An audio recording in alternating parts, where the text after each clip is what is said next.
Merci. La parole est à Monsieur Patrick Verchères. Je rappelle à nos collègues qui s'interrogent sur le temps de parole que nous sommes en temps programmé. Madame la Présidente, Monsieur le Ministre, Monsieur le rapporteur, mes chers collègues, depuis le début de l'année, nous sommes confrontés à un déferlement d'annonces contradictoires au plus haut niveau de l'État en ce qui concerne l'avenir des départements, leurs compétences, la date des élections, voire le mode de scrutin et le territoire de chaque canton.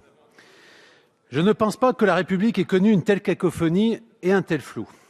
À tel point d'ailleurs que l'on peut se demander, Monsieur le Ministre, si vous savez ce que vous faites, si vous croyez ce que vous dites et si vous savez où vous allez. La réforme qui nous est soumise le prouve. Depuis 2 ans et demi, le gouvernement patauge.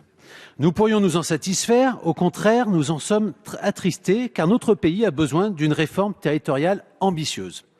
C'est d'ailleurs la raison pour laquelle, en 2010, nous avions créé le conseiller territorial qui permettait d'une part de diviser par 2 le nombre d'élus locaux et d'autre part d'affirmer les compétences entre l'échelon régional et l'échelon départemental tout en préservant la proximité.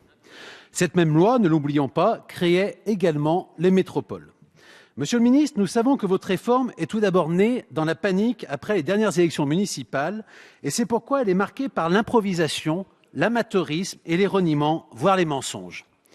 Une carte régionale décidée sur un coin de table à l'Élysée, des économies que l'on proclame sans jamais en fournir la moindre justification, voilà pour l'improvisation et l'amateurisme.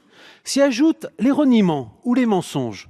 En effet, en janvier 2014, le président de la République a, lors d'une allocution à Tulle, proclamé son amour pour les départements et s'est donc exprimé contre la suppression de ces derniers.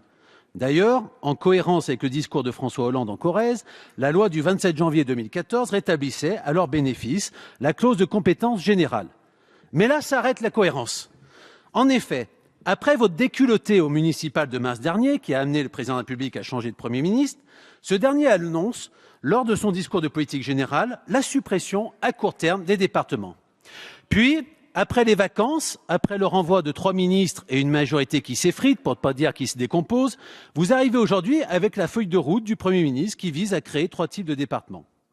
Franchement, Monsieur le ministre, dire tout et son contraire en quelques semaines d'intervalle, est-ce sérieux? Oui, Monsieur le ministre, votre réforme que vous nous présentez aujourd'hui, c'est avant tout l'histoire d'une pantalonnade, d'un recul sans gloire du Premier ministre devant les revendications des radicaux de gauche.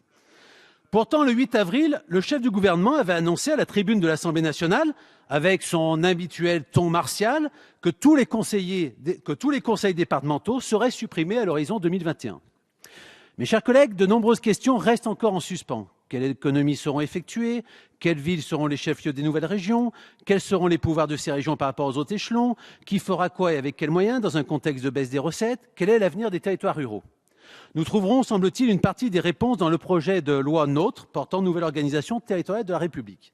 Reconnaissez, Monsieur le ministre, qu'il est bien regrettable de devoir voter le présent texte sans avoir d'assurance préalable sur ce que sera le contenu de la loi NOTRe. Toujours est-il que pour votre texte, on nous dit qu'il s'agirait de dépenser moins. En ce domaine, force est de constater que rien n'est démontré. Monsieur André Valigny, secrétaire d'État à la réforme territoriale, nous a d'abord annoncé une économie de 25 milliards d'euros avant de s'en tenir prudemment à 10 milliards. Sur le plan financier, nous sommes donc toujours dans l'attente de chiffres précis et d'une étude d'impact sérieuse. Je pense surtout que cette réforme est avant tout une opération qui vise à réduire encore les dotations aux collectivités locales, à défaut pour l'État de réduire sa propre voilure. Réduction d'ailleurs facile à mettre en œuvre avec la perte programmée pour le Parti socialiste de la majorité des régions et des départements. Le gouvernement nous annonçait ensuite que la fusion allait permettre à nos régions d'atteindre la fameuse taille critique. Or, si l'on regarde la situation chez nos voisins européens, on constate qu'il n'existe pas d'optimum régional et que comparaison n'est pas raison, il n'existe pas de taille critique. En ce qui concerne la méthode et le calendrier, le gouvernement nous propose le contenant avant le contenu, alors même que la clarification des compétences aurait dû être le point de départ de toute réforme. Ce qui signifie que nos compatriotes seront amenés à élire les 22 et 29 mars prochains des assemblées départementales dont ils ne connaîtront pas les compétences.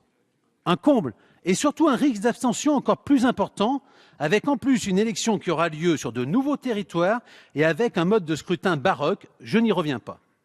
Toujours est-il que le gouvernement fait une nouvelle fois la démonstration de son amateurisme lorsqu'il demande aujourd'hui à sa majorité de fixer pour les élections départementales une date différente de celle qu'il lui avait demandé d'adopter en juillet dernier. Heureusement pour vous, monsieur le ministre, il reste suffisamment de députés godillots dans votre majorité pour accepter tous ces revirements. Monsieur le ministre, en fixant au 17 septembre 2014 le point de départ des comptes de campagne, ce qui correspond à la date du discours de politique générale du Premier ministre, sachez que cette date restera surtout la date de ses reniements. Mais ne nous y trompons pas, si nous avons entendu trop d'annonces contradictoires, c'est parce que le gouvernement n'a jamais su quel objectif il poursuivait. Nous sommes dans le flou total. La réforme, votre réforme, restera à jamais marquée du sceau de l'improvisation, qui, une fois de plus, démonte l'amateurisme jusqu'au plus haut sommet de l'État. Cette réforme territoriale n'est donc qu'une illusion. Illusion qui tournera vite à la déception pour nos compatriotes qui attendent depuis tant d'années une réorganisation du millefeuille national. Cette vraie réforme, vous l'aviez, nous vous l'avions servi sur un plateau dans votre impréparation, votre précipitation et au regard de votre sectarisme. Vous avez choisi, comme pour tant d'autres réformes, la voie de l'abrogation. Que de temps perdu pour notre pays. Merci.